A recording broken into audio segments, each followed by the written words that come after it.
Hey pals, it's me Duncan hanging out at my pumpkin patch. Down at DTFH, it's Tony Hinchcliffe. Supposed to kill Tony.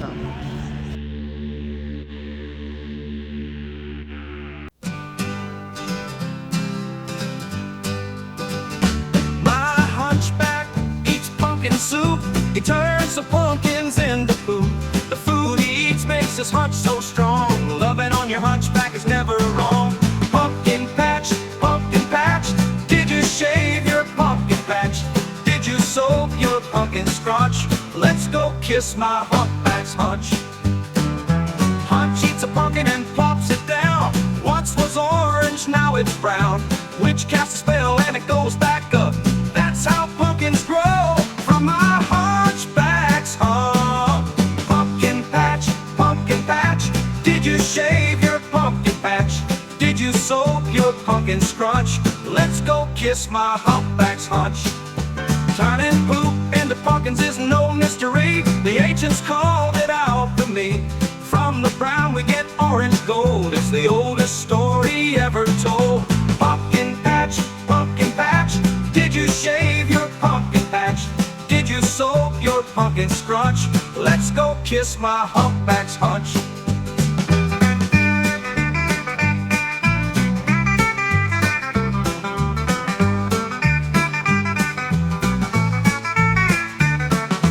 Pumpkin patch, did you shave your pumpkin patch?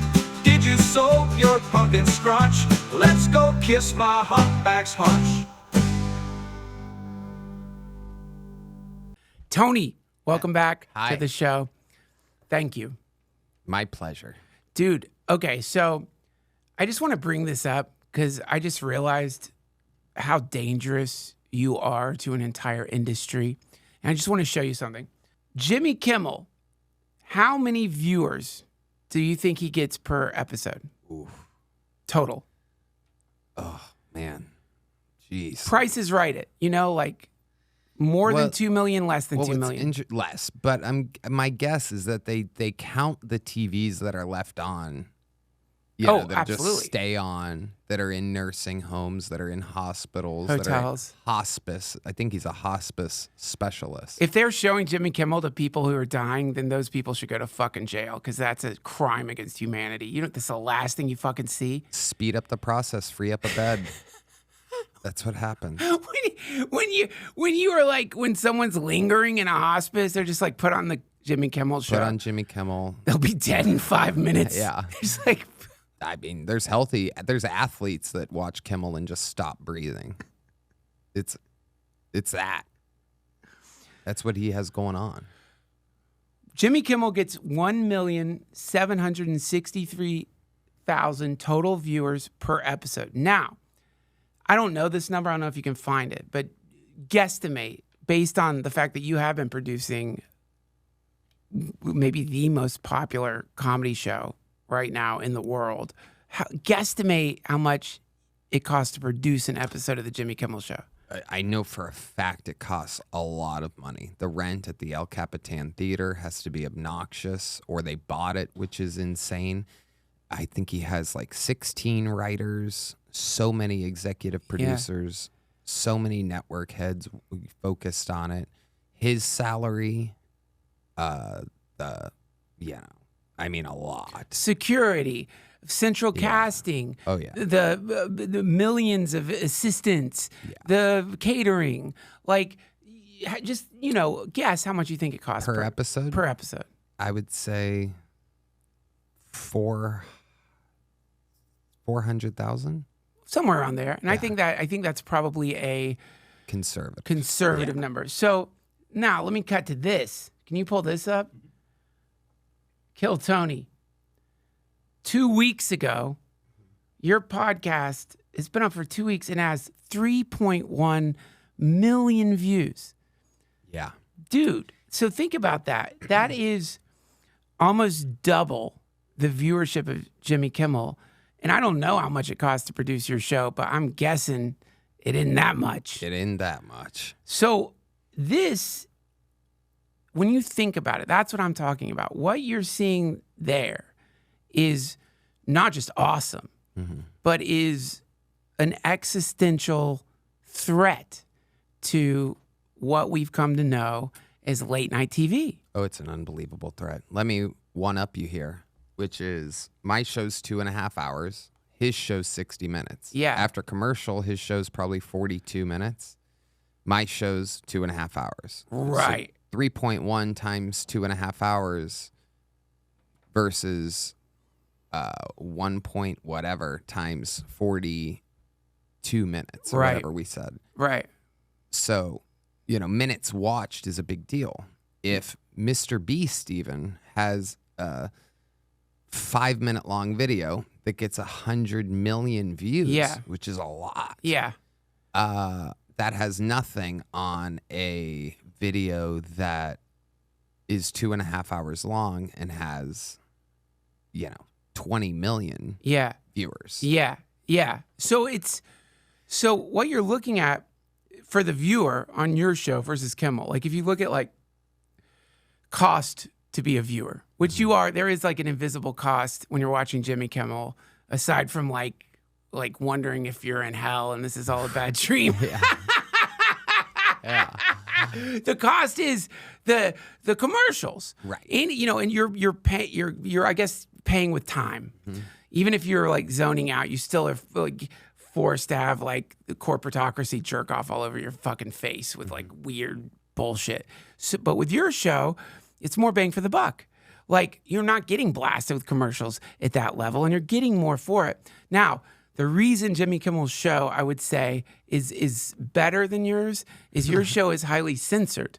Right. You're afraid to say things. You're, dare I say, woke. Yeah. When I watch your show, I'm like, what a flaccid, sad, impotent display. This isn't comedy. This seems like you're paid off by the government. You're up there talking about how people should take vaccines. Come on, man. That's what I love the most is making blood money. I came from nothing. So when Fizer offers, no, I'm kidding. Another interesting thing, since you brought it up, a real fun fact, is the roast of Tom Brady was the most watched program in Netflix's entire history. Holy shit. Ever. Watched over 1.5 billion minutes. Jesus Christ. Which takes like 13 years to watch 1.5 billion minutes. Wow. The episode of Kill Tony with Shane Gillis as Donald Trump and Adam Ray as Joe Biden. Hilarious. Beat that. 1.5 billion minutes watched to 2.5 billion minutes watched. Wow. It holds a YouTube record, according to the people from YouTube, for retention rate. Wow. Anybody that watched it went back and started it where they stopped it the day before or watched it the whole way through. People watched it twice. People watched it 3 times. YouTube only gives you so many views allowed on each video, or else people would abuse the system. Okay. But what they do count is minutes watched. Right. And that's a really big deal. 2.5 billion. So the most watched comedy program of this year was done right around the corner at the Comedy Mothership. Yeah. I want to do a quick bit of math here. See how many minutes are in a human life. Yeah. How many minutes in a human life? And so, I think the threat to these things runs pretty deep. I notice SNL's making a movie. Like, what? What are they what are they trying to remind us of? Because they're just burning money there. Why is SNL making a movie? I mean, it's propaganda is what it is. Well, it's confusing. Yeah. I mean, I am so confused by this math because knowing that it's capitalism, there's a profit motive in a lot of, especially what network TV is doing. And they know that the amount of energy they're expending to make an episode of the Jimmy Kimmel Show, SNL, whatever the fuck it is so much more than what you are doing or Mr. Beast, gonna get you, Mr. Beast, is doing, or what anyone is doing who's like got a massively successful show. They've got to know that, right? And they have to be thinking to themselves, how the fuck do we excise this archaic form and get people to start watching TV again? And they can't figure it out. So that's where I get confused, which is like, how are they sustaining it? And they're in desperation mode. I'm a fan of very few shows, right? And I usually just rewatch old episodes of The Sopranos, but I watched a little House of Dragons the last couple of years, right? And at the beginning of the episode, they go, be sure to listen to the House of Dragons podcast. Following and The Sopranos has a spinoff podcast and a thing and a this and a that. And they're trying to catch up. They have no idea what they're doing. And even when they have tried in the recent past to buy their way into podcasting, say Barack and Michelle Obama, or like they give someone a deal for a podcast that hasn't done a podcast and they think they're buying for this exclusive thing. It's like offering vast sums of money to Wolfgang Puck to play golf. It's not what he does. Right. They're not podcasters. Right. They don't run a show. They have no idea what they're doing. Right. So they're trying to play this catch-up game with like Rogan, who has 12 years of experience of sitting across the table with somebody that he wants to talk to and having a conversation with them about whatever they want. Right. And even when these other new shows that are trying to get in the podcast space, or these old actors that are trying to get into podcasting because their agents and managers or whatever told them it's a big deal now, and they see the money that Rogan's making because the Spotify deal went public. All these people playing catch up are still going off of a television model. They're so deathly afraid to evolve or to have a conversation and be themselves, because a lot of them don't even know who themselves are. Whether it's a politician who's been politicianing, whether it's an actor that's been acting, these people have no fucking idea who they are, and they're often not healthy. Right. They're not pure. It's like they don't work out. They're on. They're medicated up because they're listening to their doctors, and they're barely holding on for dear life. Right. A little bit more Adderall for energy. A little bit more of this to mellow it out. A little bit of this to do that. A little bit of this to do that. They have. They're. You just described my morning of. It's just wild to me, and I'm watching them play catch up, and it's so interesting because it continues to grow, and to think that that I have this comedy thing, right? Like kind of like, let's just make believe here and say that the Kill Tony universe is the new Comedy Central, right? Yeah. And Rogan is blatantly the TLC, the Men's Health, the CNN and Fox News. It gives people news. It gives people fucking a little bit of insight on things, health, all of these different variables. You're Adult Swim. Yeah, right. You're fucking the Cartoon Network. You're the fucking, whatever. Andy Kaufman fucking spinoff channel. All the weird shit you have, right? Tom and Christina's like fucking silly family fun. They're like Satanic View. The Satanic View. Yes, but all of these branches happening even here alone in Austin, Texas, of the media just growing and growing. And every time that someone tries to get someone canceled or fucking stuff happens or they complain, it just draws viewers. They go, I'm gonna find something to complain about too. I'll listen to Rogan. And then they get hooked. The numbers skyrocket. Let me throw a conspiracy. So they stop doing that. Right. Well, okay, here's a conspiracy theory that I just thought of and I haven't looked it up. Probably not true. But you know how it is, like I'm sure by now you've met like business people and you realize that you are with like someone from the Mongol horde in a suit. You realize that you are with someone who is like pretty much given up the normal ethical systems of the modern world. And they're generally charismatic. There's something about them that's like amazing, but also they'd probably cut your throat. Like if they could get away with it and they had to, they'd probably pull you in an alley and just be like, I'm sorry, and just cut your throat. And you realize like, oh, fuck, right. You business people have to wear the suit. You used to wear like loincloths and have fucking arrows that you would shoot into like knights, visors, whatever they were. I'm getting off track here, but the point is, so you realize there's a Machiavellian ethics system when things get like into the upper echelons of capitalism, and that is sort of like virtuous to them. It's like American Psycho was the quintessential representation of that modality. So like you have to think they know that this watch time, there's only a certain number of minutes people can watch anything per day, right? Based on all the people watching. So when you're sucking that many minutes away, some amount of those minutes could have gone to these shows that are costing so much money to produce. So much money. And the more time that goes on, the more I truly believe that it's just really all kind of a propaganda shell, right? Well, you see what I'm saying? Of course, because he's paying their bills. Right. And the agenda is paying their bills.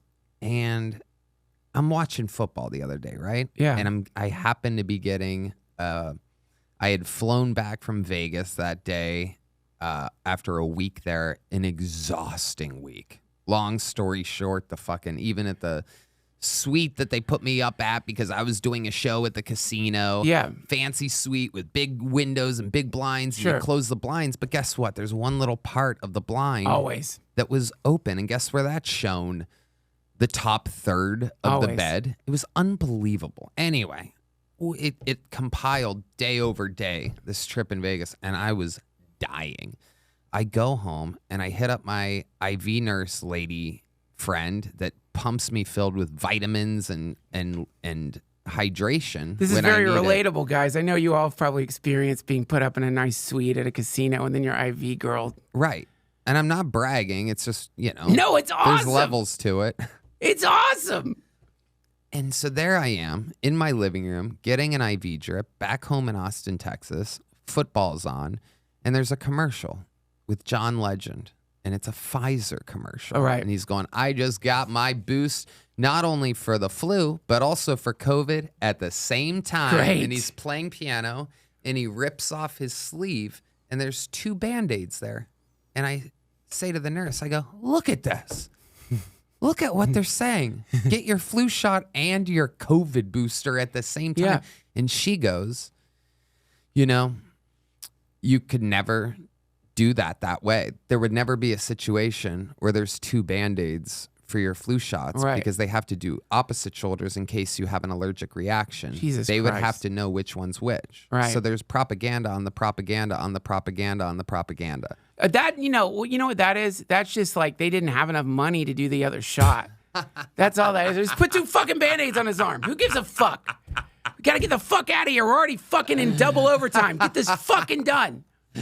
Dude, but so let me tell you something sorry. else real quick. So after that happened, it's bugging me, right? Because I'm like, you're right. They wouldn't even do the 2 shots and fucking using this John Legend. But obviously it was on normal TV because I'm watching a football game. yeah. And time had passed, like 20 or 30 minutes passed, and it's a football game, so I don't want to rewind and watch the commercial again, but there was something about it that irked me. So I have my phone in my hand because you're kind of stuck when you're getting an IV drip, right? Yeah. So I'm on my phone, and I type in John Legend, Fizer.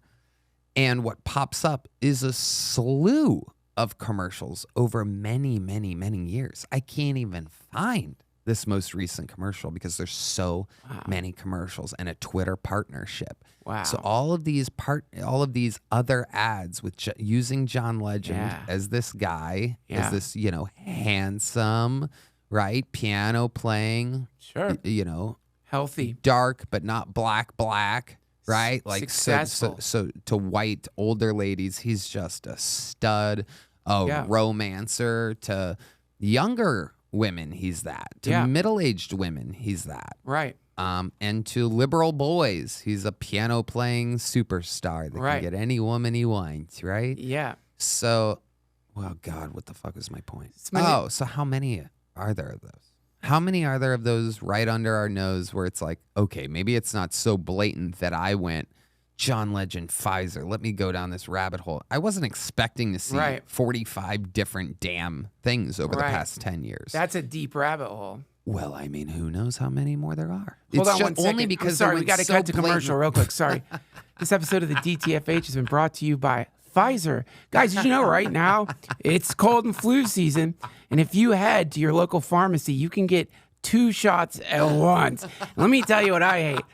Going 2 days in a row to get my shots because when I get 1 shot, I'll have a night seizure and then I'm tired. And sometimes I'm so tired from the night seizures that when I go to get my 2nd shot, I'm late. And something about getting the 2 shots back to back, it amplifies the paralysis, my facial paralysis. So this is brought to you by Fizer. You can get them both at once. Dude, this rabbit hole is the rabbit hole. It's the rabbit hole, man. And not only that, but guess what comes up after that fucking Fizer commercial? A goddamn motherfucking McDonald's commercial or a fucking double wrapped Carl's Jr. fucking Doritos burrito with extra queso for free extra queso. Dude, I love it. And then you're sick. Get your flu shot. So this is what I love. Here's the pattern. Forensic Files. You're watching Forensic Files, right? Horrible. People dying. Commercial for an antidepressant. Absolutely. You know what I mean? And like, 100%. you know, when they're like, what shows do we advertise on? Yep. Well, what's depressed people? What do they like to watch? They like to watch people die. Perfect. Or an antipsychotic medication. Yep. And then you get the McDonald's commercial, but then it's a fucking heart medication. Yep. It's something for your diabetes. You know, it is so blatant that the two things are feeding one another. And if you barely scrape this rabbit hole, which I'm sure you have, you find out that everything's owned by the same goddamn people. So literally, why wouldn't you? If you're a money-hungry freak that is obsessed with being a multi-billionaire, why wouldn't you? If your family has a private chef and security and is protected and a family doctor that fucking literally takes care of you, why wouldn't you? If you're that much of a monster, not in the business of making people laugh, not in the business of, creating anything. If you just want, and I don't even know what they want, because by the way, a yacht, what is it? They have everything, right? That's it. But at the end of the day, there isn't even that much. So it's really just a power. It's almost the evil is what is the desire. Dude, okay, so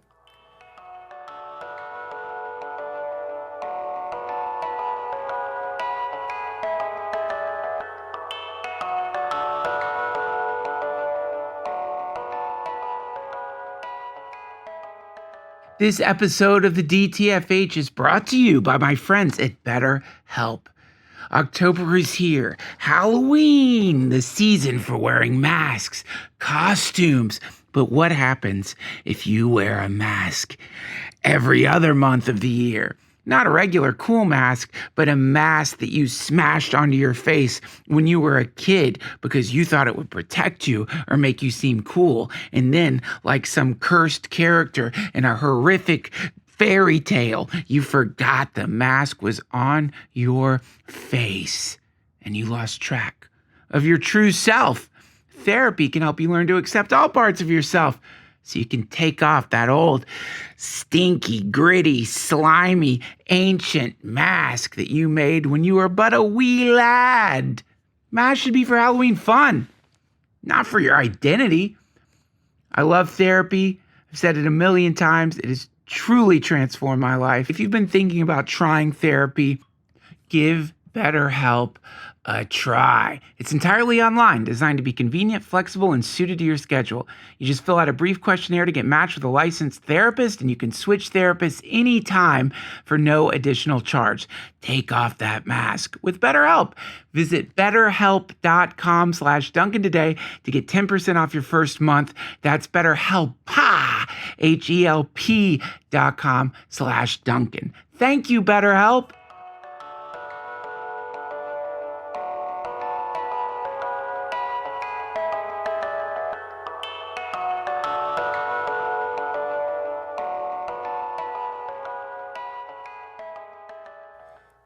To add to this very unexpectedly dark conversation. I know, I do this sometimes. I love it. If there's not an audience, I'm learning this about myself. It took me 17 years to learn this and being in the podcast industry forever. But when I'm like one-on-one, I'm like the worst guest. No, you're not. On planet Earth. Are you fucking kidding? If there was 4 people sitting in chairs right behind you, I would be funny. Let me tell you something, Tony. This is exactly what my dear viewers want. And okay, so let me jump into I haven't even looked this up, but based on what you just said, you can sort of you can understand the ethics behind the people doing all of this just by what you said. Like, they aren't thinking really about helping people if they're advertising a poison and then the antidote back to back, right? So here comes podcasting. Here comes social media. Suddenly, there is an option. Suddenly, you don't have to undergo corporate state propaganda if you want to watch a cool show. Now you can watch a show and you don't have that gross feeling you get when you've seen the fucking Ozempic commercial for the 7th fucking time, or you've seen John Legend. So now you're a threat. Now anyone who's got a successful podcast, anyone who's like getting into the viewership, anyone who's sucking away those eyeballs is a threat. And and you are just into power. And people who are into power, they don't like it when their power gets taken away. So what better thing to do than to signal boost any bad gossipy shit about people who are getting famous that aren't bought? Wouldn't it serve your purpose? And it wouldn't be that hard to do. You know, because you are running like a studio or because you have been working with actors for a long time, they're all lunatics. They're all unhinged. They all got skeletons in the fucking closet. Yep. And if they don't have skeletons in the closet, they're prone to weird outbursts and they say things they don't think about, right? Right. So you already know this. So you know it's a matter of time before someone on YouTube, some shit comes out about them, right? And then all you got to do, signal boost it. You know, you've got legions of bots. You're paying for bots. Oh, yeah. So you just fucking blow that shit up. Oh, they got the money for that. So no doubt. Wouldn't you do, if you had no morality or ethics and Right. you recognized the threat, you want to eliminate the threat. Yeah. And wouldn't you participate in some background way in that? Oh, yeah. But literally, and I don't know if they've completely learned it, but I think they have learned it because the media is not dissecting Rogan as much. No. They don't cover me at all and all the crazy moments that we have on the show. Right. I think, especially with the Rogan thing, it tells me that they're on to the fact that, that was backfiring. That was backfiring Massively. Bad, because the people can see what's going on. And if someone does chime in like, yeah, he's an idiot anyway. Right. There's a bunch of people like, no, he's not. He's asking questions. He's interviewing the other side too. Yeah. He's got an answer for that and an answer for that and a question for that and a question for that. He's a guy questioning things. And people are catching on. I mean, it's hard for the older people. It's so weird. Yeah. Like our older friends and my mother. Yeah. Right? And it's like, oh, Tony, come on. You don't think the news is bought and paid for. Come on. Right. You don't think that, do you? Right. You and your boys are smoking too much pot and having your conspiracy theories. I'm like, no, Mom, it's right there. You have to see it. Like, but, you know, the backfire is real with people with common sense and that are aware. Yeah. And, you know, again, when they tried on Rogan, his numbers skyrocketed because entertainment is entertainment. You can't get it anywhere. I mean, even back only 15 years ago, Fox News used to have liberal people arguing with their people, and CNN used to have conservative people on arguing with their people. Now, they don't even let you see the other side. And if they do, it's a fake conservative, former conservative. We brought on, hey, we here at CNN, we brought on our senior conservative Oh my God. analyst to literally be like, well, I think things went bad for us today. Dude, and vice versa. No, that shit is the funniest shit to watch because it's like they find like the most uncharismatic idiot they can find, throw them in the ring. The idiot knows who they are. They know that they're the clown of the show and that everything is designed to overturn their arguments. So, yeah, all of that shit is I think the other problem with what you are doing is that just by, suddenly you're watching something that you've never seen before. This is, with your show in particular, man, I'm fascinated by it. It's not just because, I met you as a door guy. Yeah. And so to see you skyrocket to like you are now more famous, more popular than it's like having Johnny Carson on the fucking show. It's crazy, right? Yeah. So just from that perspective and I'm sorry if this fucks you up, but knowing off stage how you're very sweet. Yeah. But on stage you're this terrible, dark, evil, fucking monstrous, brutal assassin is cool. But I don't think you could do those jokes if you didn't have that inside of you, or people would just think you were a dick. Well, yeah, and plus I'd be miserable if I was like that all the time. That's what happens to folks like anyone, like Sean Hannity or anyone. When your job every night is to talk about what's wrong, it crushes your soul. Yeah. But to me, like what's really unique about what you're doing is that number one, what the fuck is your show? And I want to talk about that, but I want to finish this point. What is it? It's like some mixture of the Gong Show but then there's something like it's wrestling. There's all these threads in it that I've never seen woven together, like Kill Tony. It's so cool. It's so fucking cool. But the other thing that you're doing, which is unique for viewers who have been watching TV or are used to it, is it is uncensored. It is you're not afraid to say anything. All of the fear, all of the, like, you watch someone on a late night show giving a 3-minute interview. They have to represent the movie. They want to get booked in a movie again. A huge part is selling the fucking movie. They don't want to say anything that could risk their future, because if they say the wrong thing or whatever, then they're out. Then they can't book movies anymore. They depend on corporations picking them in this weird game of, like, I don't know, after school baseball. If you get picked, you want to keep getting picked. If you don't get picked, you're on fucking Cameo. Yep. By the way, I will be on Cameo in November. My point is, it is so spectacularly weird. Yeah. And I am real curious about how you're dealing with that.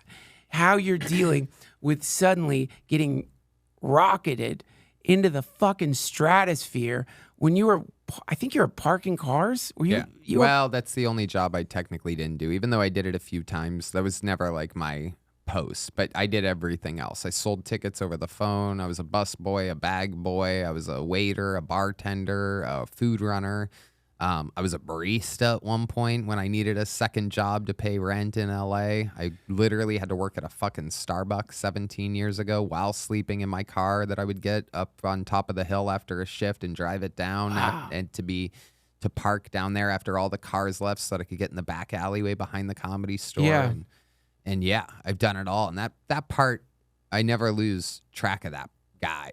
You know what I mean? Right. Like, I think of him every day. I don't think you could. Right. I don't think you can ever get that out of you. I don't think once you've experienced that, it will never go away. And maybe that's one of the distinguishing factors, which is that, you know, a lot of, like, famous people that you see, I think it's lame to, like, call it, like, to be like, it's a Nepo baby or whatever. It's like a lot of those Nepo babies they work fucking hard. They're talented. Yeah. You know what I mean? But still, they're born into a culture of abundance. They're born into... And a lot of those Nepo babies are the first one to overdose or the first one to kill themselves. That's right. Or the first one to this and that. That's right. I have no, you know, I dislike it when people, and I was guilty of this the first, like, 35 years of my life. Right. I always go, you know who I naturally dislike are kids that were raised rich. Right. Because it was just the opposite. Skin color never mattered to me, race, this, that, whatever. It was that.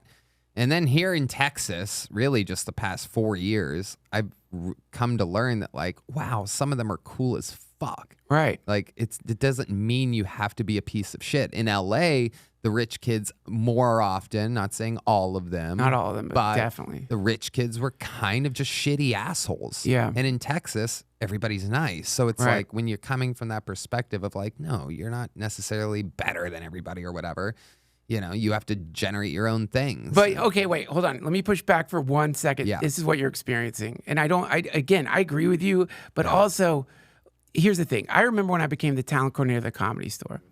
I remember the day before, I won't name the comic, but a comic there was just, as always, I'm like an unknown dude at the Comedy Store, and the fucking successful comics just, like, use you as a punching bag just to, like, I think to, like, take the edge off. They're about to go on stage. So they're just like, let me just fucking antagonize this poor, broke dude who's, like, definitely nothing will happen for him anyway. And I just remember one of these comics was, like, just in a mean way, was being a total dick to me. I barely knew him. I just knew they're somewhat famous. And I'm like, I guess this is part of the deal. So that afternoon, I became the talent coordinator. And I saw that very same comic the next day. They treated me like I was Jesus Christ descending from a fucking cloud. It was the most insane shift I had ever experienced. And I think one thing you have to be able to filter out is how many people are reacting to you as the door guy and how many people are like, this is Tony. When you walked in here, when you actually left to park your car, some people walked by and were like, that's Tony Hinchcliffe. He sold out Madison Square Garden. I swear to God. Wow. So how many people, you have to be able to like filter that aspect of your life now. You're at the point now where people, when they get around you, they can't help it. They get fucking nervous. They get freaked out. Yeah. So, your experience of humanity as a whole now is forever permanently altered. You're seeing a side of rich people that they align with other rich people. Yeah, that's true. You know what I mean? You are correct. So you don't know. No doubt about it. With that said, a couple of the main people that I'm talking about, I met when, they hired me to roast their buddy for, right, during the pandemic or whatever. And I'm like, all right. Well, artists have always gotten a pass with wealthy people. I mean, that's like wealthy people like artists. It's the patron model. That's what it used to be like. If you were a good artist, some rich dude, a duke or something, would like just give you money and you would like paint for them. Yeah. So this is something I've been thinking about your show. And I think a lot of people are inspired by your show, not just because like it's successful, but because like it kind of does show a progression. You get to watch people grow. You get to watch what happens if your hubris overcomes your wisdom and you fucking think you can just get in front of a microphone and be funny. Right. And you see how people crash and burn. And so there's all these stories that kind of emerge in Kill Tony that are really cool and real. And so it's not a reality show, but it has that aspect to it. But what is your philosophy when it comes to showmanship, when it comes to putting on a show? Because you do have what appears to me to be a very crystallized, very strategic, very smart methodology when it comes to putting on a show. And I'm just curious if you could articulate what that is. Well, the machine runs, right? Over the years, the format, I've evolved it to so that I don't have to prep anything, right? I don't have a monologue. I don't do my material. The stand-up Tony and the host Tony are two different guys. So I built the format so strong that I can just plug and play, right? Right. I kind of feel like it's my Millennium Falcon, right? Cool. And I'm Han Solo, and I know how to fix things if it goes wrong, right, but I can just jump in and lower the ramp and jump in right, and escape any second. And my thing is, and I think this is the sign of any good host, is you make it about who's on. Right. And who got pulled out of the bucket. Right. I try my hardest, even though during their 60 seconds, sometimes I have to fix something or I notice something's off or something. I have to whisper to Red Band or a producer or whatever to do something or to keep an eye on something or what's this or where are we at or what's going on, what time, is that recording, is that going, is this, there's so many different variables that like a pilot you have to pay attention to. But for the most part, I'm trying my hardest to pay attention to the 60 seconds from the person, and especially in the interview. I mean, in my mind, that's where the party really starts, because the minute can go great, the minute can go bad. Right. Nobody really cares about that part. That's just the intro. You get your own shot. Everybody thinks it's about that. Yeah. And a lot of people, I think early on, especially first-time viewers and whatnot, they're like, ooh, they need these comedians to do good for the show to be good. Right. But it's not that at all. If those comedians are bad during their minutes, the interviews can be obnoxiously great. And, right. and the interviews are usually between 7 and 12 minutes. Yeah. So many people focus on this 60 seconds, but then there's 12 times that coming right at you in an improvisational interview that's unplanned. I don't know anybody. I don't know anything. Maybe they've been on before. And even then, I don't remember things. My brain doesn't like retain what happens on the show. So I tell them what I ask them. I go, what did we learn about you last time you were on? And hopefully they give me the quick Cliff's Notes of, I work in a hospice. You laughed at me because I have a fake foot or whatever. But I make it about them, the bucket pools, the regulars. Tell us more. You were sleeping in a van 2 years ago. Where's your life at now, Hans or whoever? And you get to watch the growth. And it's long-term storytelling. But one of my favorite things about it is, even though it's built and the format's strong, the one thing that I do put a lot of effort into, even though it seems like an easy job, is booking it. And figuring out when and what episodes are people seeing and who would be good. Now, okay, they had a black lesbian last week who's going to be good right after that. And they haven't had anyone that silly in a while. Where would this be good? So that's the part that I can control, is the bookings. And with that part, a lot of people talk about the growth and the evolution of the bucket pools. But one thing that I take great pride in is the growth and evolution of who I have at the table with me. Maybe I'm introducing them to someone or something that they've never heard of that's folklore in a comedy world, or a fast-growing freak. I exposed the hell out of Shane so early on, every chance I got, because I'm like, holy fucking shit, this guy is Frankenstein. This is Brock this guy just stomps when it comes to comedy. He's so funny all the time. He's one of those guys to where he's literally not on, just funny. All the time. So if he's having fun, let's get his ass out. These guys, there's so many of them. You know what else what I love, one of the things, like when I've done the show, which you do, which I don't even know if you do it. You probably do. You make people feel real comfortable. Because there is a kind of sense of trepidation. Like, this is obviously for the guests, not as high stakes as for the people doing their minute or whatever. But still, going on a popular podcast, Rogan, it could be unnerving if you think about, like, how many people are going to be watching it. And you're so good at, like, pulling people into the moment. You're so good at, like, calming people down and making people feel funny. Like, you are okay, there's a name for it. What are they called? At casinos, supposedly. I don't know if it's true, but if someone's on a winning streak, supposedly they have people that they'll send by the table that are like wet blankets. That fucking, like, somehow ruin the luck streak. There's a name for that. I can't remember it. In comedy, there's people like that. No doubt. They come in the green room. It's like someone just died in front of everybody. Whatever the great conversation was, it's over. Everything gets weird and awkward and quiet. And then there's the opposite. That's who you want your friends to be if you're a comic. Where when you're around them, they bring some aspect of who you are out. It's funny.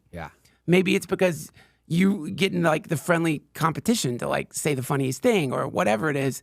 You're like that. You draw something out of people. I want people to destroy.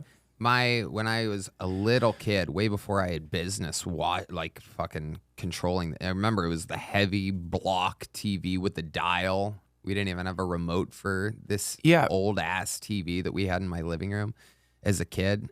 And any chance I got, if I could go switch that thing late at night to Johnny Carson or David Letterman, I was in heaven. And that went on forever. I would try to stay up as late as I could to catch Letterman, even though I had school the next day or whatever. And I think about it a lot because it's like in retrospect type of thing. Now that everybody's telling me that I have such a big comedy show, right? Now that everyone else has noticed what I kind of thought was possible so long ago. And it's happening, is you think of Johnny Carson and David Letterman. Right? And then you have, those are the ultimate, highest level goats. Right? Top level mountaintop hosts. Comedy hosts. And then what do you have?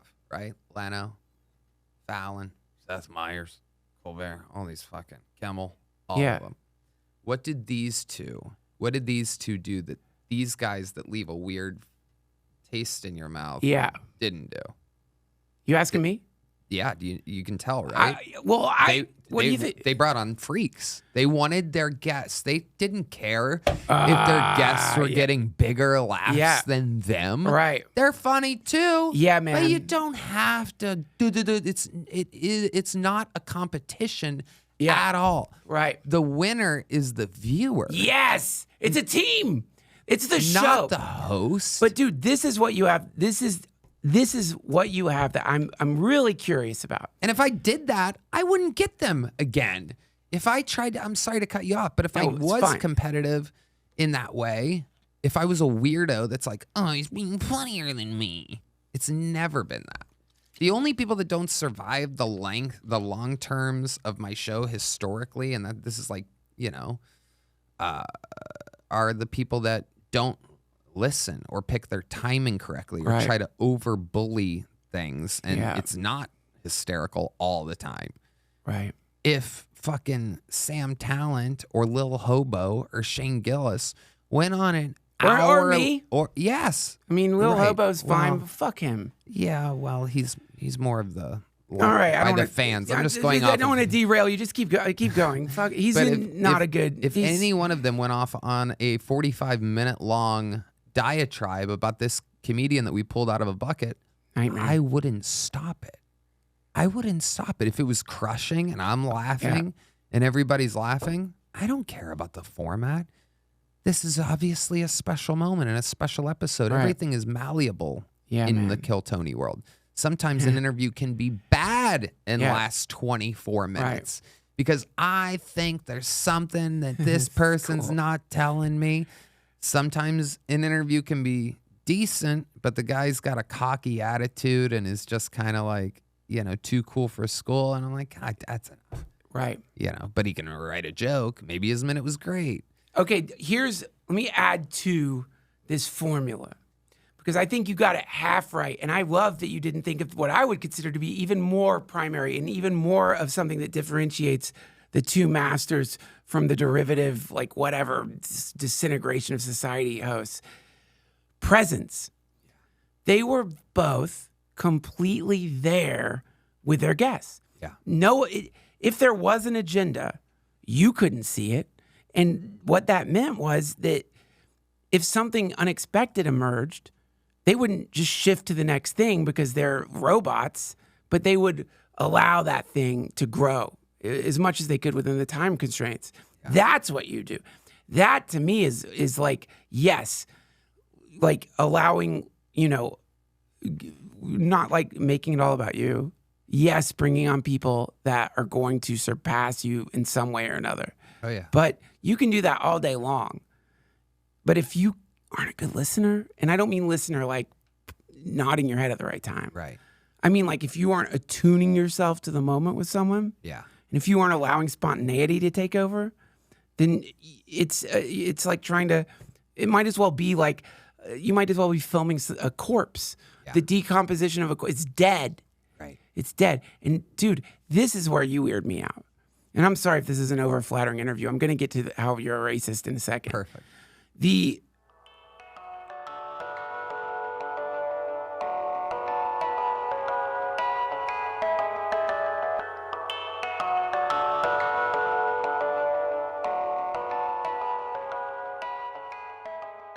This episode of the DTFH is brought to you by the geniuses at Squarespace.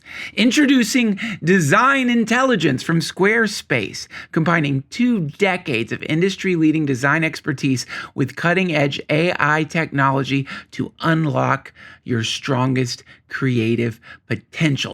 Design Intelligence empowers anyone to build a beautiful, more personalized website tailored to their unique needs and craft a bespoke digital identity to use across one's entire online presence. This AI is mind-blowing. If you've ever jumped into the project of creating a website, it can get a little confusing, or you just don't know because you are not into design. You don't know what colors go together, but my God, when this AI starts working with you, you feel like you have summoned a hyperdimensional entity from some kind of HTML universe. Also, Squarespace will let you connect all of your social and multimedia accounts in just a few clicks, as icons, direct links, or embedded feeds. The two of these technologies together will allow you to create a pulsating, vibrant glory page that will make your customers, your fans, and your friends weep with joy. They'll probably dance. They'll dance beneath the supermoon and sing your name to the angels because you've inspired them. That's what Squarespace can do for you. You can try it all out for free. Just head over to squarespace.com/Duncan and use offer code Duncan to get 10%.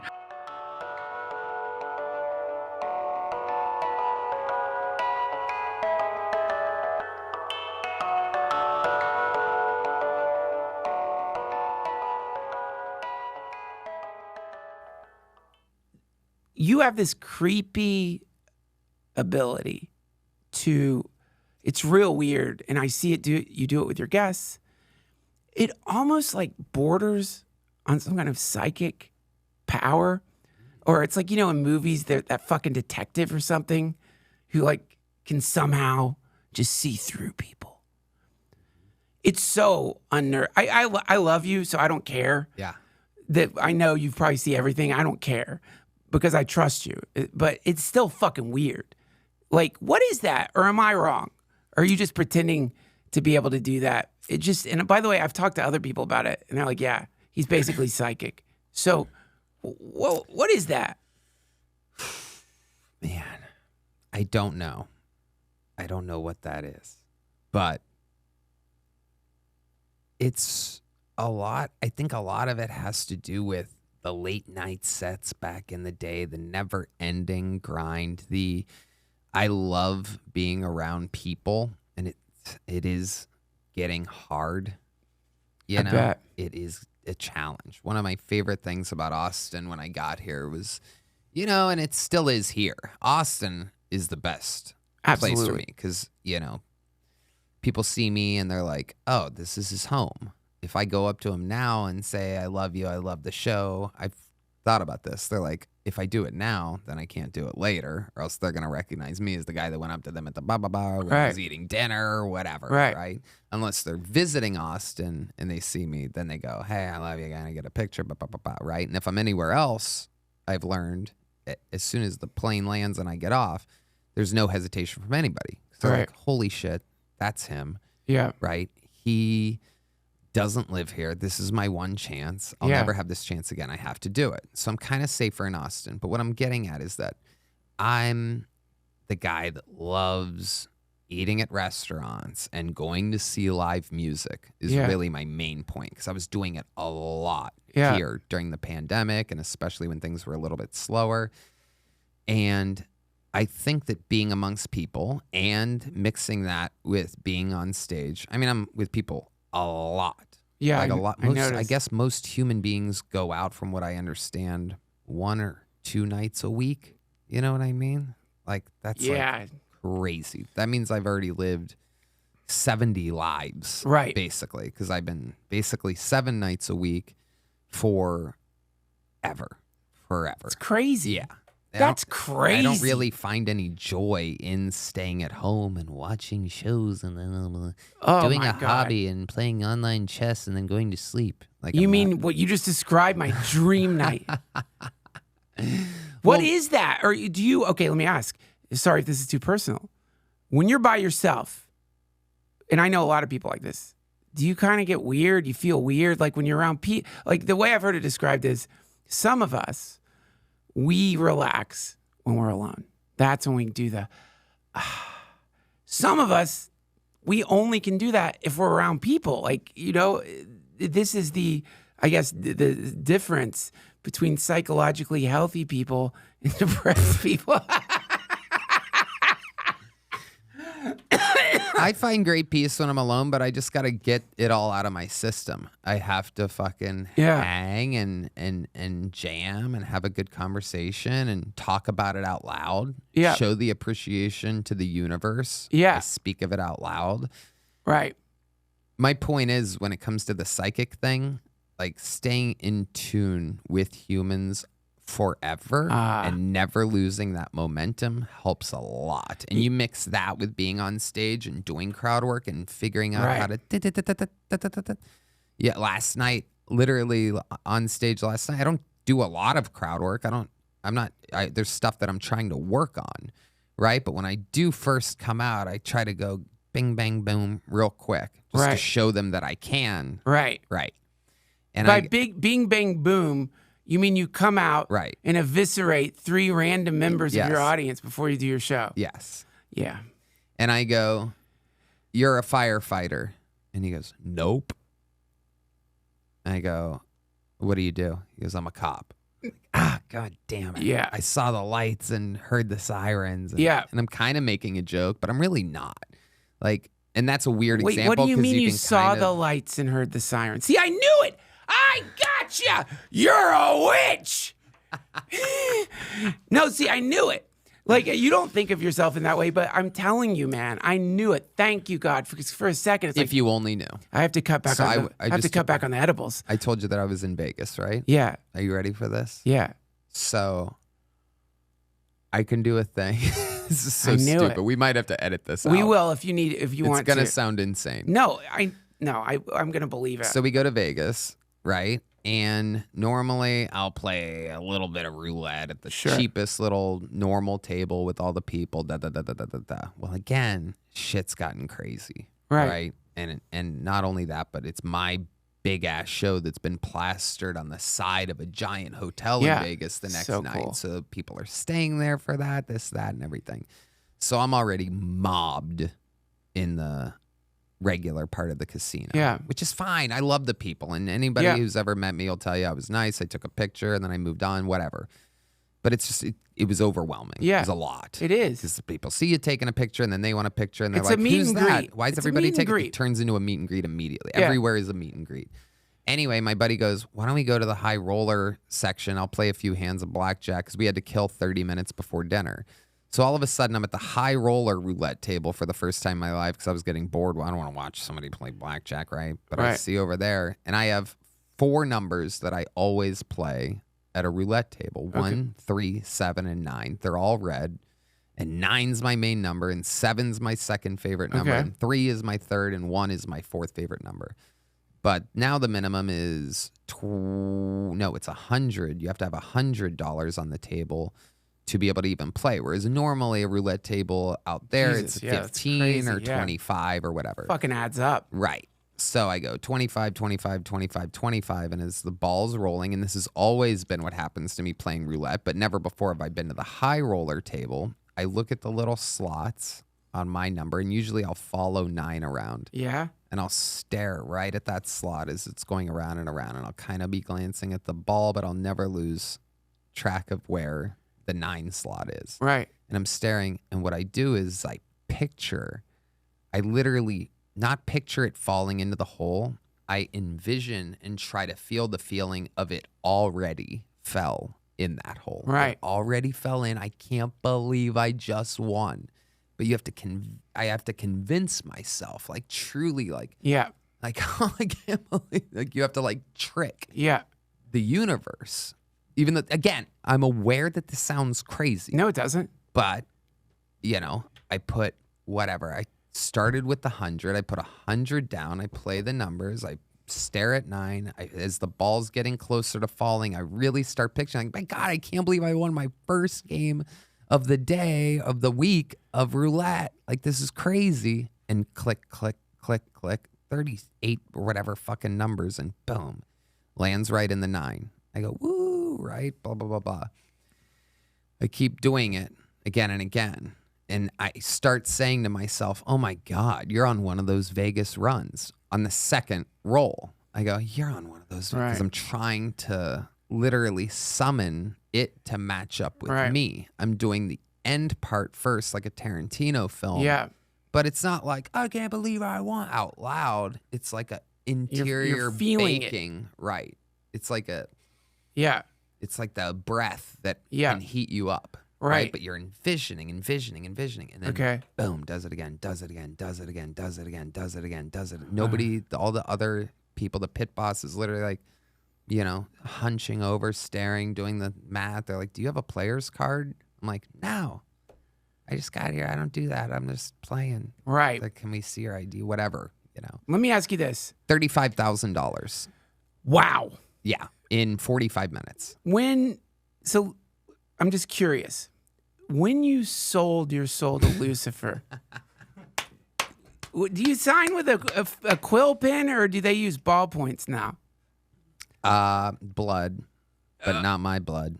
He was one of your children, Duncan. Jeez, no, you take my children's name out of your mouth. It's a syringe.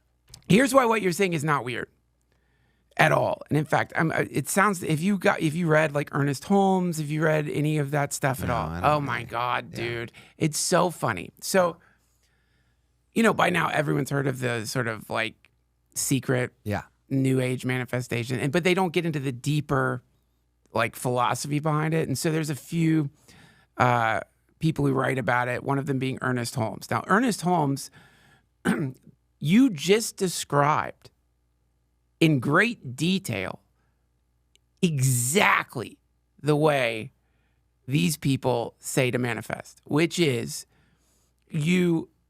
okay, so this is how they put it. When you want something, I want a new car. Really, what's happening there is an expression of lack. You want the car, you don't have it. And because the universe resonates with just the feeling you have, it doesn't care what you want. It's resonating with the feeling of not having a car. And so because of that, the universe, you're part of it, it conforms to that. So it's like, oh, yeah, no car, no problem. You don't have the car. So his recommendation it sounds insane. And that's why when you were talking about it, you're like, I'm going to have to cut this. His recommendation is you don't want anything. You have it. Yep. The moment you want it, you affirm the lack. And so you envision, I remember reading him like, whoa, that's nuts. So let's say you want that car. Number one, don't think about one thing that will stop you from being able to do this is you'll think, well, there's no fucking way I can get that car. I would have to win the lottery. That's not your job. Don't worry about how you're going to get it. The means, the path you take, irrelevant. So then, and also if you start thinking about that, what are you going to feel? More lack, more impossibility. And his point is like, you are in a universe that sprang out of nothing and made elephants, giraffes. Yep. You really think it can't figure out how to get you that stupid fucking car? Right. So you eliminate the way you're going to do it. And then he says, this is how he put it. Imagine sitting at a dinner with a close friend and your friend is saying to you, wow, how did you do that? That's incredible. And then feel it. Feel the feeling of having it. Yeah. And if you can pull that off, it will come. Yeah. And then don't worry about it either. And the other thing is don't worry about it. You can't then be like, well, where's my car? Yeah. More lack. The main thing is you must, and my theory on this, I'd love to know your thoughts on this. And I'll like double freak you here. I'll up your weird. I think there could be parallel timelines. And I think that the way we navigate through those parallel timelines is not like time jumping or opening wormholes, but rather believing fully that that's where we're at. Yeah.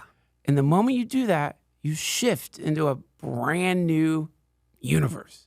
Everything's different, but it looks the same. That's what you're doing. And that's so cool, man. That's wild. Yeah. It's just weird because roulette, as stupid as it sounds, and I'm positive that 99% of the listeners are like, you got lucky on roulette. What are you talking about? You couldn't do that again. Why don't you just sit there and do that all the time then? Well, first of all, it was exhausting. Right. I realized that immediately. Right.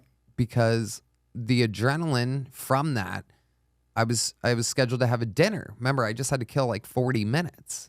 That's how I ended up there in the first place. I'm not even that big of a gambler. I just always thought the idea of trying to draw a ball into your lucky numbers is cool. It's cool.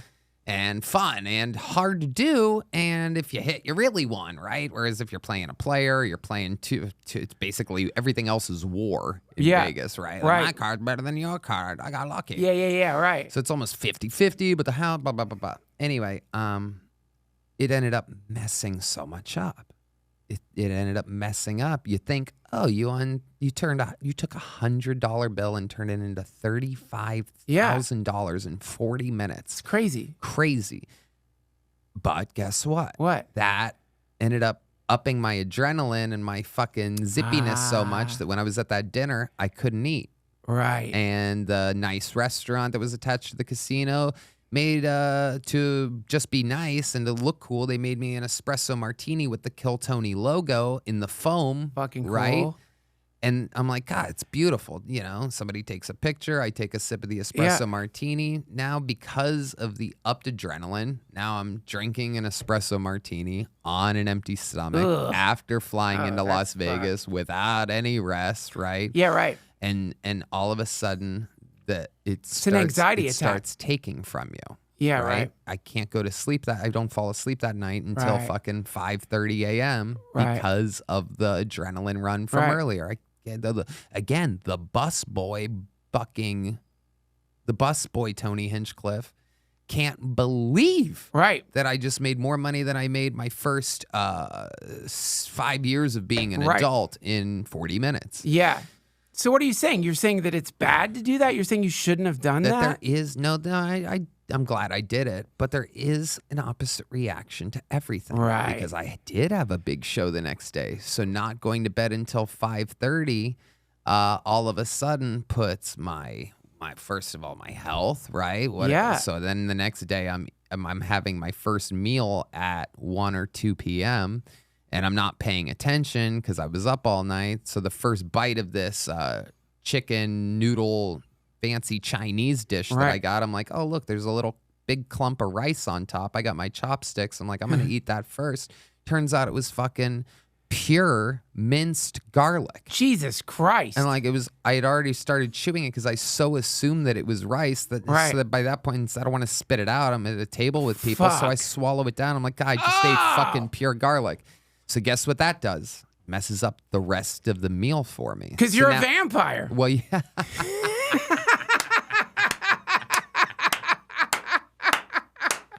You're using vampire powers at the roulette table, and then some asshole gives you garlic. But it does. The pure garlic takes away my appetite. So now I didn't eat dinner the day before, and I can only eat 2 bites of these noodles because the garlic fucking, overheats your system. Like, garlic's a fucking powerful thing. It turns out vampire or not a vampire. Yeah. Pure garlic is like, it's a natural remedy. Kills parasites. Exactly. So if your body's fine, but you're tired and this and that, God only knows what it does. But I'll tell you what it did with me, which is it killed my appetite immediately. And I was starving before that because I hadn't eaten dinner the fucking night before. And it all starts with what? 35 grand. So what's the 35 grand worth when you're about to record a huge episode on an empty stomach and you're fucking... God, that's weird. Dehydrated because you went to bed late. You're fucking trying to catch back up, right? And no one taught you this kind of math.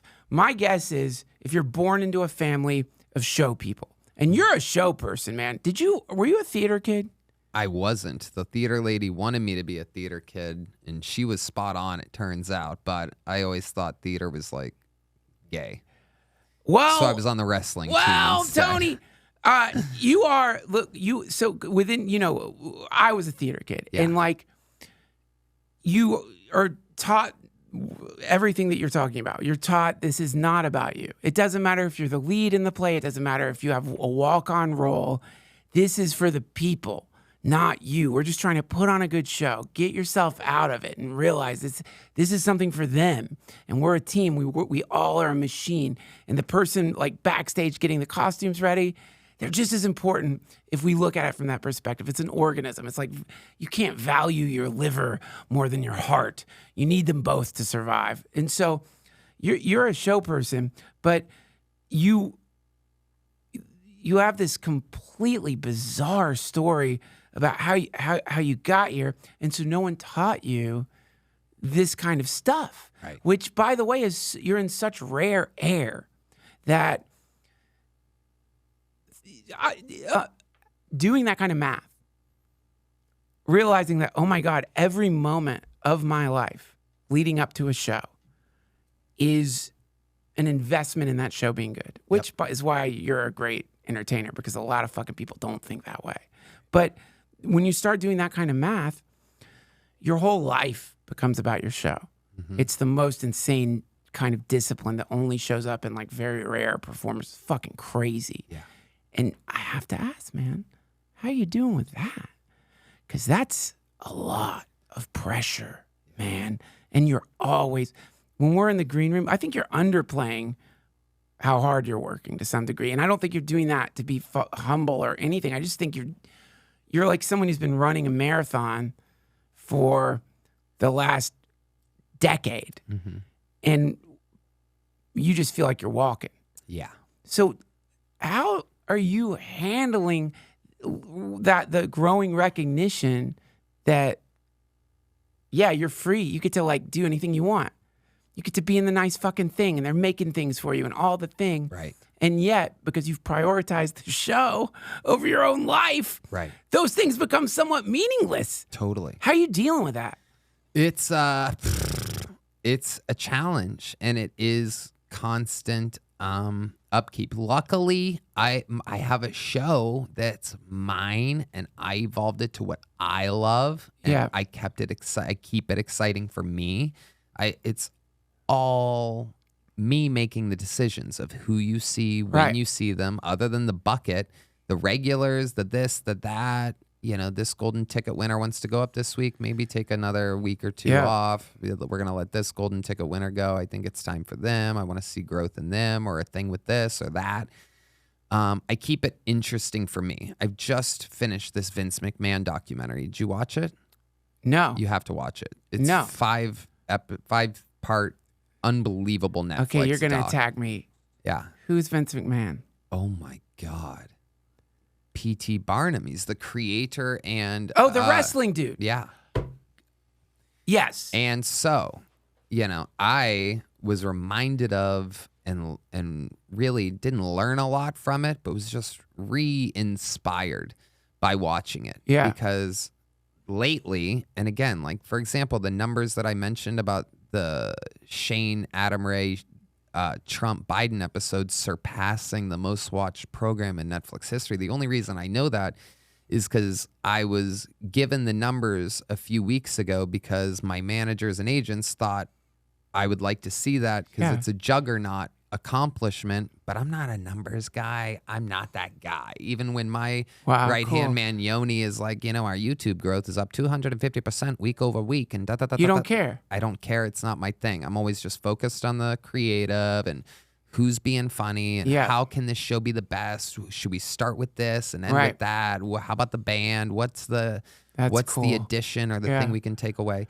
But when I heard of those numbers and saw them in actual print and saw the rankings of everybody's comedy specials, they threw the Kill Tony episodes in with everybody's comedy specials. They started calling on these data charts. They started calling every episode of Kill Tony a comedy special. Whoa. So you see all of a sudden, oh shit. We're 29 of the top 50 comedy specials of the year. 29 of the top 50, including number 1, including number 4, number 5, 7, 8, 9. So is that unnerving or inspiring for you? It was both. Don't look down. It was very unnerving. Don't look down. That's exactly it. Don't look down. So a few weeks ago when I saw that, I was like, fuck, God, shit. Yeah. Exactly. Don't look down is the fucking smartest way I've thought about it or heard it put.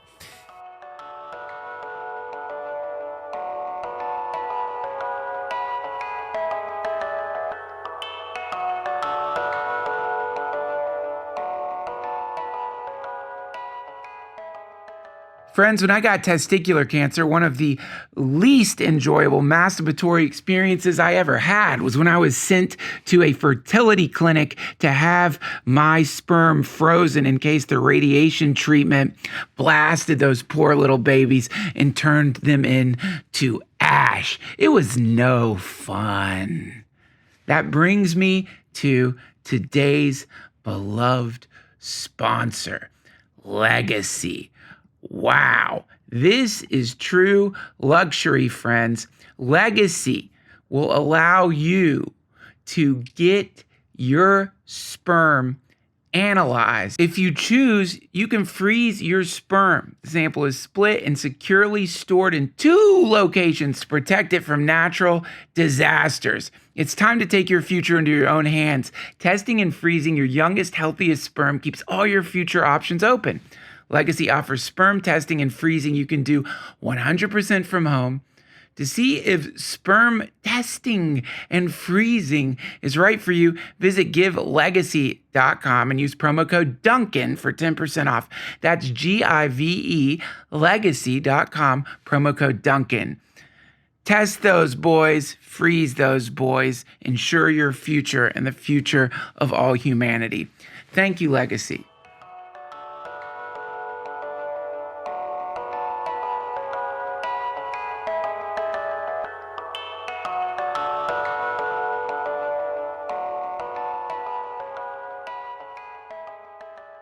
But then I watched this documentary just the last 2 days, and I blasted through it, and I was completely, all of a sudden, my head was tilted up again, right? Because I'm looking at what Vince McMahon was doing the entire time, and he didn't go, holy shit, we've been #1 every Monday on cable for 28 years, and oh my God, we're fucking doing arenas we're doing arenas 5 nights a week, and I have to go to all these fucking places and control this shit.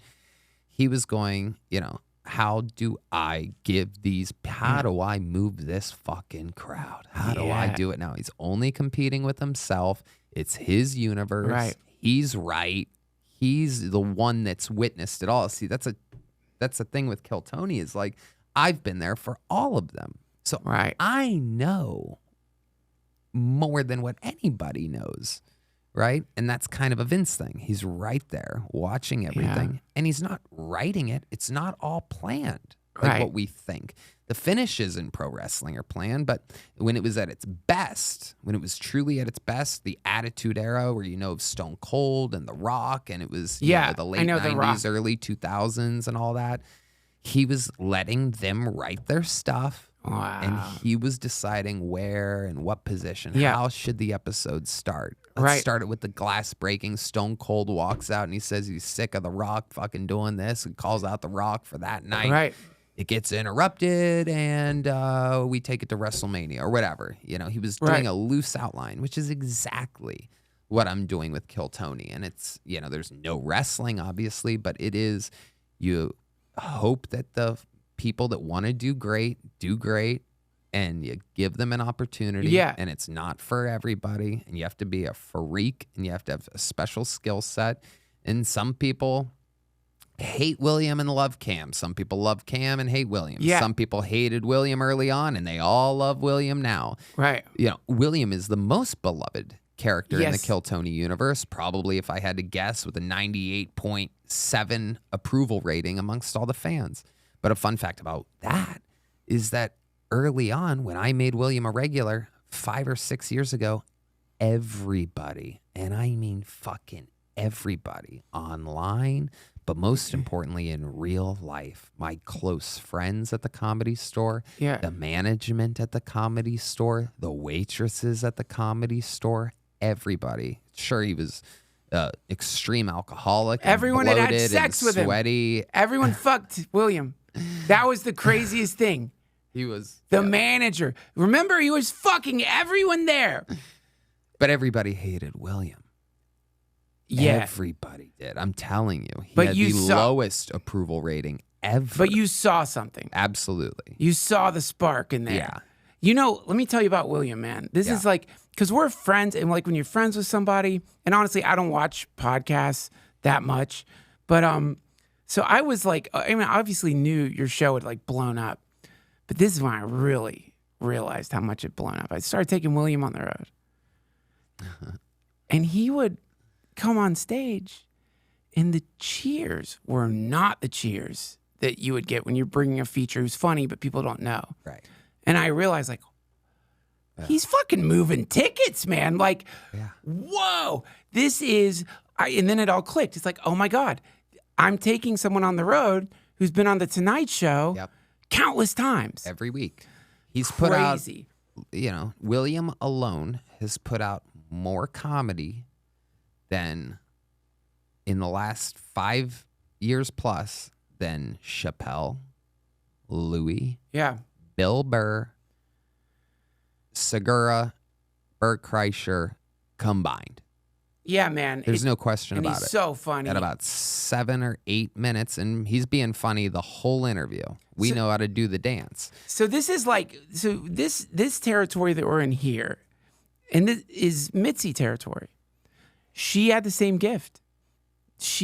I would watch her pass people and just think to myself, what the fuck? Then the next thing you know, they're selling out Madison. Not you. Yep. I'm not going to say, No, that makes sense. You're spot on. Because I didn't know comedy. I didn't know what to look for. Right. I was not even doing comedy at the time. I had no idea, but she would see something. Yeah. She would put them up night after night after night. They would bomb, die, bomb. All of a sudden, something happened. Yeah. And comics would start coming to watch their sets. And just this crazy. And the fun fact is that the fans, you're exactly right, and the fans never knew that other person. We saw that saw that other person that they only saw the star. Right. And that's what people are seeing with really everybody. I mean, everyone other than Cam. Cam came on. He's just a natural. It's what you hear about when you hear about 15-year-old Eddie Murphy or 15-year-old Dave Chappelle, right? We're seeing him 2 years in, blowing which up. Is crazy. Yeah. But you're exactly right. And it's interesting to me because I'm obsessed and always have been obsessed with Mitzi. Probably the closest thing to godlike worship that I've had in my life. I knew that if I got a door job at that comedy store, at the Church of Darkness and Free Speech, that I would work in that industry for the rest of my life. Wow. All I needed was that T-shirt to get to change my life. I was positive. To this day, I mean, even at my home, I have Jeff Scott's piano that was in his house with a picture of Mitzi on it, and it's the only hard copy picture that's anywhere in my giant, living space. Dude, he loved you, man. Yeah. And so this. But I'm a big believer in that is my point. And I feel like, again, that's the universe being like, if you believe in this, well, then here's this. Well, it is a school. Yeah. The Comedy Store is a school, and it does teach not just how to do stand-up. It teaches a way of being around people. It gets you ready if you do feature for somebody, how to not be an asshole in the green room, which I don't think people understand how important that is. Right. So many little, there's so much more than your... Obviously, being funny on stage is the primary job, but there's a lot of other things you have to learn. Taking care of the little people, being able to hang around, being able to control your alcohol or marijuana or anything consumption, right? It does teach that. You can have anything. You can have anything you want. Is a water good for you right now? Right. Is half a shot of tequila what you need? Is a coffee what you need? Personal responsibility. Is a coffee with cream going to upset your stomach, or straight coffee? Or is it a half a water and a half a coffee? You know what it always was for me, baby? Kratom. Yeah. 100% of the time. Okay, wait, hold on. I have to ask this, and it is a little gossipy and scintillating, and I'm really not trying to needle somebody here, and you probably aren't even aware of it because you're too busy, but this whole Chapel Roan controversy that's happening right now, I know about this because my wife... What is it? So Chapel Roan is a performer, and it blew up. She was I think she was not busking, but just someone who ended up kind of getting super famous. And she is becoming seemingly less beloved because she posted some fucking TikTok about how, hey, don't just approach me on the street and talk to me. You wouldn't do that to whoever.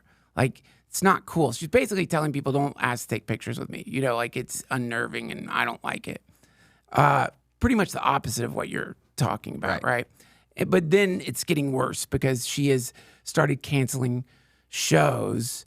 And I think because she was upset by people getting mad at her for not endorsing Kamala Harris or some shit. Oh boy. Again, I'm loosely following this. My wife sends me a bunch of fucking Chapel Roan TikToks, Right. and I watch them. But it isn't.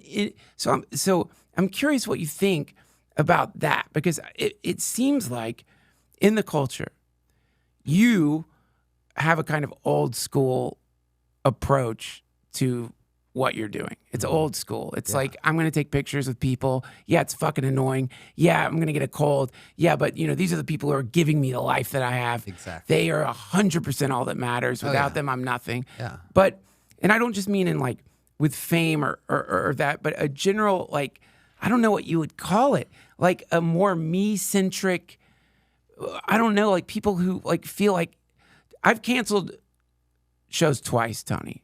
Once when I had COVID, during the COVID scare, and I was thinking about doing it, but I knew if I do it and I tested positive for COVID, I'm gonna get people sick. I can't do it. I didn't do it. It was here. Stayed in a fucking hotel for 7 days. The Van Zandt. The second time was in San Francisco when I had goddamn norovirus, and I made it to the club. Right. And they put a bucket next to the stage that I could go and vomit in if I had to throw up during the show. Yeah, I had that happen once in Manchester, England. Got sick in Dublin, had to fly there. Yeah. So worst. To me, this is what I learned from Mitzi, from the Comedy Store, from being around so many different performers. All that matters is the fucking audience. Yeah. You do not cancel a show unless you are dying, like unless you just can't 100%. fucking do it. 100%. So, but I do feel like not just in that form, but like there's something in the culture embracing, like, I don't know, like weakness, embracing some. Well, like, if that's what you're doing, if that's what you're putting out, that's the fan base you're gonna get. ooh, fuck. That's the fan base you're gonna get. If you're a victim, guess what your audience is? Bunch of victims. I can relate to that. The world sure is hard on me too. If you, yeah. It's magic. It's like you. Oh my God, It is what we were talking about with roulette. The people who come to your shows are some form expression of your art. Oh, no doubt.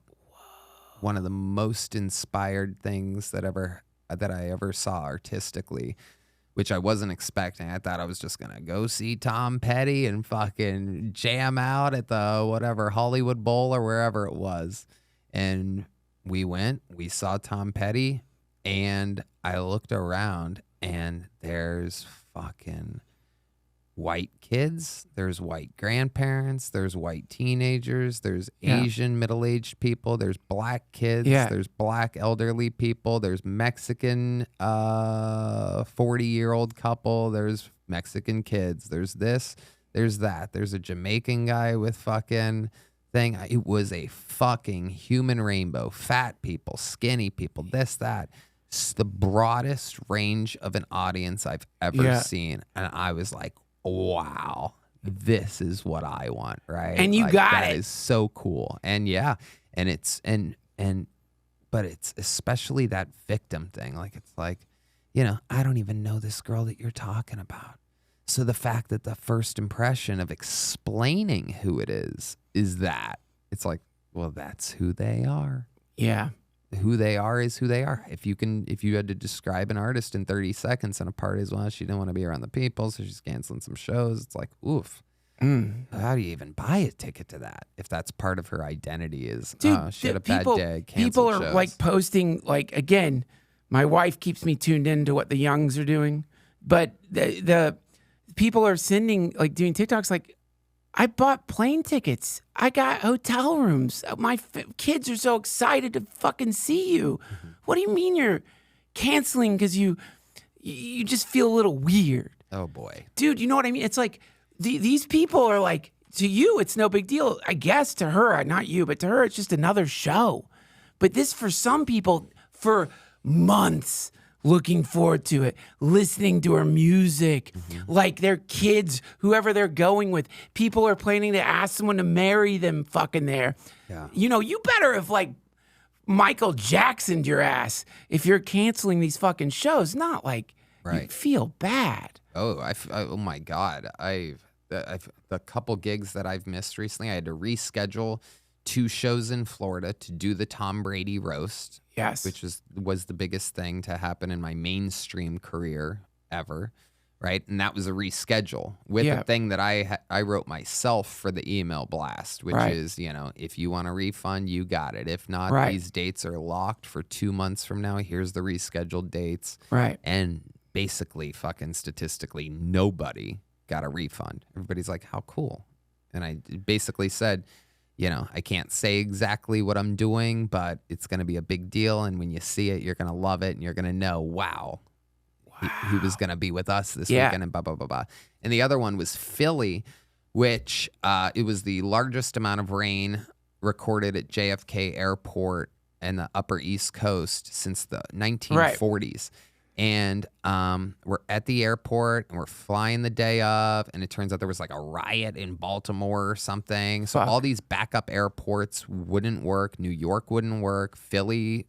Oh, it was the riots were in Philly. Remember when there was crazy fucking Philly riots? Yes. That was the night of my Jesus Christ. long-awaited big theater show there. And it just so happened that also in the riots, on top of the crazy riots, New York, Baltimore, covered in tens of inches of rain. So all the backup airports were busted, and Philly's airport was busted.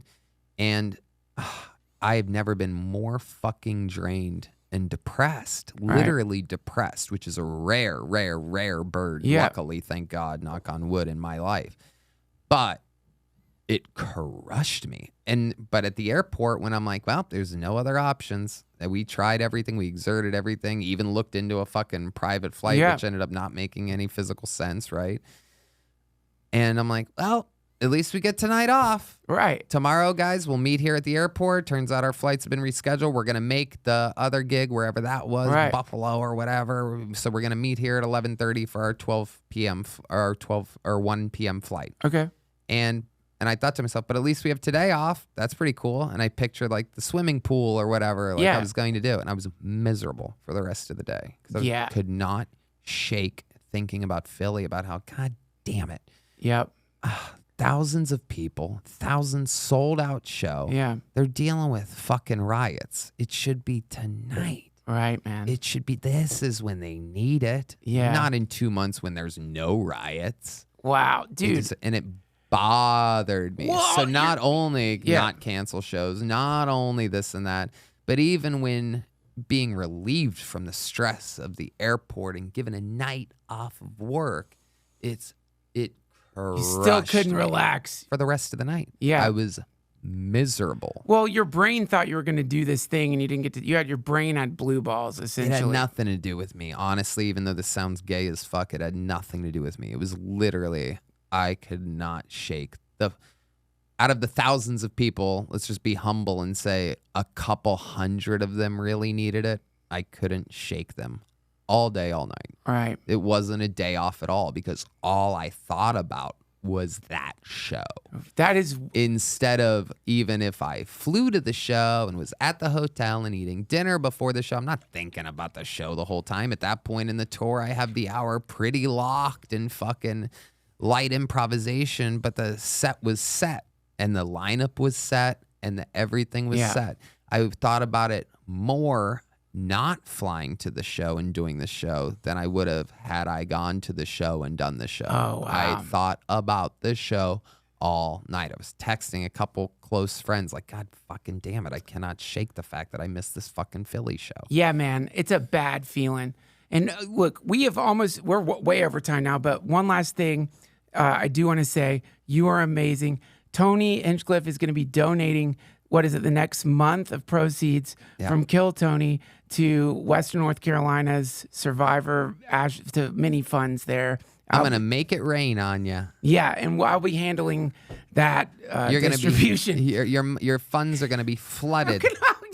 I'm going to make it rain, you monster! You're a monster! He is doing a benefit at the mothership, but by the time you see this, it'll be over. Tony. What's the benefit called? Drowning and clowning? God fucking damn it. What's it called? Waddle? All right. No, I was trying to do a clip to help raise awareness to get money over there. And I realized I'm drinking liquid death on camera. Like, we had to fucking shoot it again. I can't have this in the shot. But they need help. Friends, and Tony is doing this benefit. And man, you're so generous with your time. Thank you so much. Thank you so much. Wonderful. I'd like to apologize to the listeners for not being funny once this entire episode. But when you and I get together, you know, it's a different thing. It does. You make me want to get deep. I've always fucking looked up to you, and I think you're just so smart and fucking cool. You're such a Tony. wise sage of a big brother to me. Thank you. And a true Comedy Store guy, which again is my religion. So like when I got there and you existed, it just made me know I was at the right place and that I was on the right path. So I love you forever. I love you too. And now that I know you're a sorcerer, I love you even more. Red 9, baby. Yeah, Red 9. See you guys later. Thank you, Tony. You're the best. Thank you.